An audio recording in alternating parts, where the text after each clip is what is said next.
clear naman na medyo mga kababayan natin nagtatanong rin no kung ano yung talaga yung ano talaga nagawa ng ating Vice President kasi she was dahil wala na siyang portfolio in a sense parang sinasabi natin politically irrelevant na siya dito sa administration na to. Siyempre nagtatanong mga kababayan natin ano bang ginagawa niya. So siguro mataas kasi masyado rin yung kanyang numbers sa Mindanao. Siguro may nag-rationalize ng konti. May mga iba nating kababayan doon na medyo independent-minded.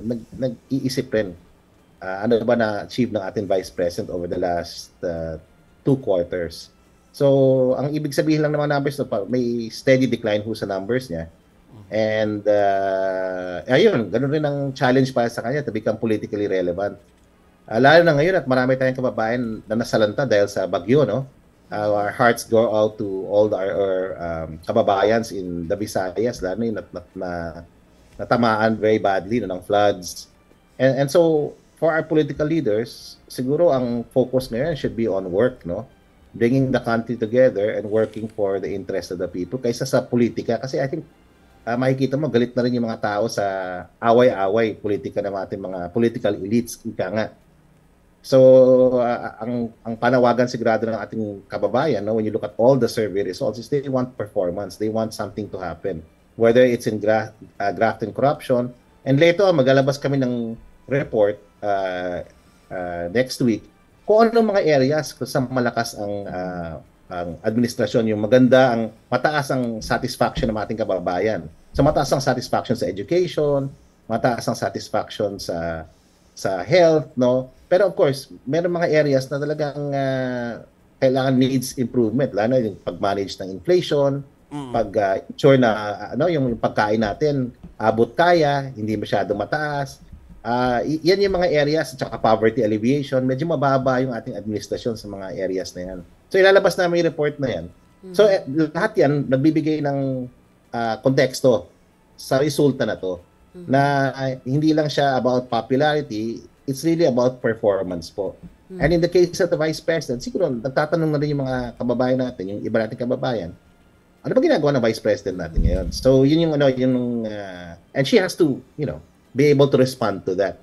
Pero sir, specifically kasi nga, baluarte niya, no? Mindanao, iisipin mo, solid dapat yan, no? Pag Duterte. Yeah. So, anong nangyayari, sir?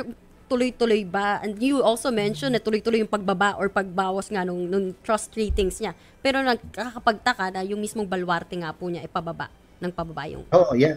Pati rin kay President Marcos. You have to understand, they all started very high when they started the administration. Lalo na si VP Sara. So these numbers are bound to change over time, and I think ngayon people are even in her own bailiwicks are questioning ano bang ginagawa ng ating Vice President ngayon? How is she politically relevant? How is she relevant to our lives? So again, the Vice President has to respond. And ayun nga, itong political noise pa. Siyempre, alam naman natin may away ang Marcos versus Duterte political alliances ngayon. So kanya-kanyang banat sila sa social media, may information, disinformation. So lahat yan nakaka-add sa changing ng perception sa ating mga kababayan. Yeah. Pero as to do we have an answer based on the survey, wala kaming tanong tungkol dyan. Although we can hypothesize based on the other survey results. Gaya nga, people are dissatisfied with poverty alleviation initiatives ng ating gobyerno. People are dissatisfied with how the government is managing inflation. People are now self-rating themselves poorer now than in the last quarter. Although hunger in our surveys are stable, hindi nagbabago, it's still a significant number of our kababayan. So, while it's not worsening yung hunger natin, it's also not getting better.